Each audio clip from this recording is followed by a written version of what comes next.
In May 2019, it was announced that Robert Pattinson of Twilight fame was set to play the Batman. The internet was mixed with feelings of the Twilight star being the Cape Crusader because of how god-awful those movies were. But this isn't the first time fans have cried over a casting choice and had to soon eat their words. On March 4th, 2022, the Batman released on a budget of $200 million and garnered in over $771 million. Needless to say, it was a hit. But why was it so successful? Was it because it was just another Batman IP, or was there more? Today we're going to talk about why The Batman is the greatest Batman movie ever made.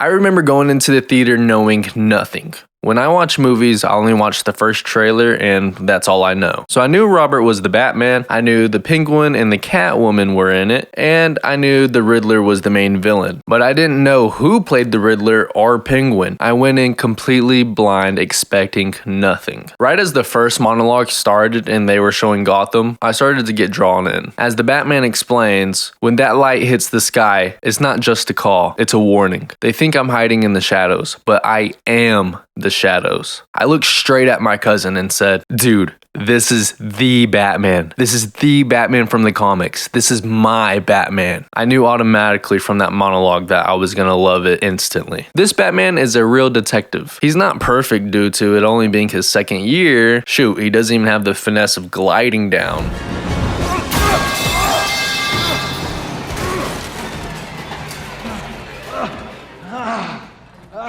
But he upstages and notices key clues and riddles before the crime scene detectives do. He's not like Nolan's Batman who just relies on gadgets, nor is he Snyder's Batman who is just a hulking brute. This Batman has brains, and I think this is what makes this version of Batman stand out from past iterations in movies. A big complaint in this movie is his portrayal of Bruce Wayne. He's too emo, he's not charming. It's his second year. Bruce Wayne is the mask, not the cape and cowl. He even explained he's a recluse due to living in the night. He's not used to trying to be the suave Bruce Wayne everyone knows and loves. It's something he actually had to get more used to as the movie progresses, due to him making more public appearances. I'm sure in the sequel, Bruce will realize his role of being a millionaire that helps Gotham publicly while also helping them in the shadows being the Batman. The makeup and costume design is absolutely brilliant in this movie. Tell me you knew this was the Colin Farrell when you first saw him.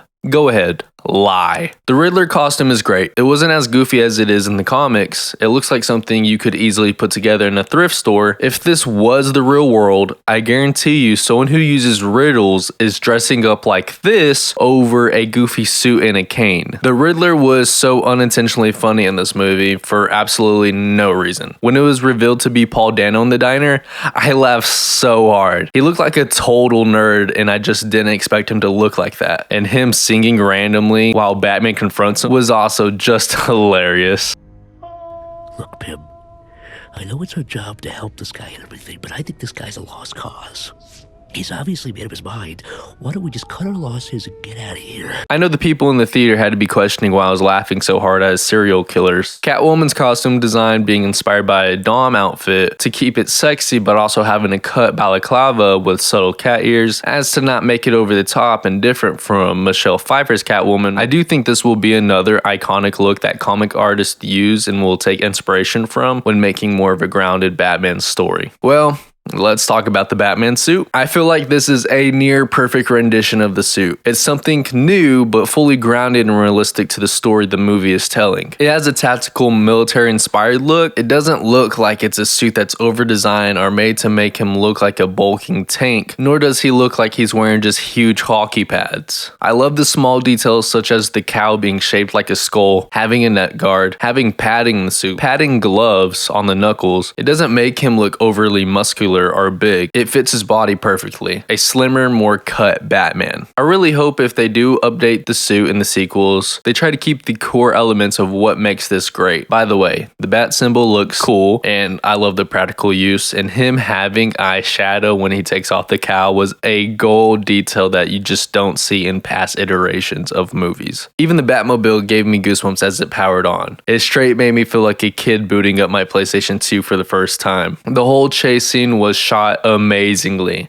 I haven't seen a chase scene like that since Baby Driver, and that's the gold standard when it comes to car chases, for me at least. The goosebumps in the theater as he approaches the Penguin with the main theme song getting louder was jaw-dropping. The score really added so much to this movie. So did the use of Something in the Way by your favorite t-shirt band, Nirvana. This movie actually reintroduced me to Nirvana and showed me how talented the band really was, so thank you for that, Batman. The chase scene is also a perfect representation of what kind of Batman he is at this point. He's fully driven by vengeance and is solely focused on enacting it to a point where multiple people on the road definitely got hurt during the chase. He doesn't care because he has his eyes on the prize, only on one person, and he'll do what he needs to do to serve vengeance to that person. This version of Batman shows how close the Riddler and the Batman are to being one and the same. A little touch to hint at this point is to both show how their binocular scenes are shot. They're both having the similar actions and same intentions, but one goes farther than the other and kills while the other one doesn't.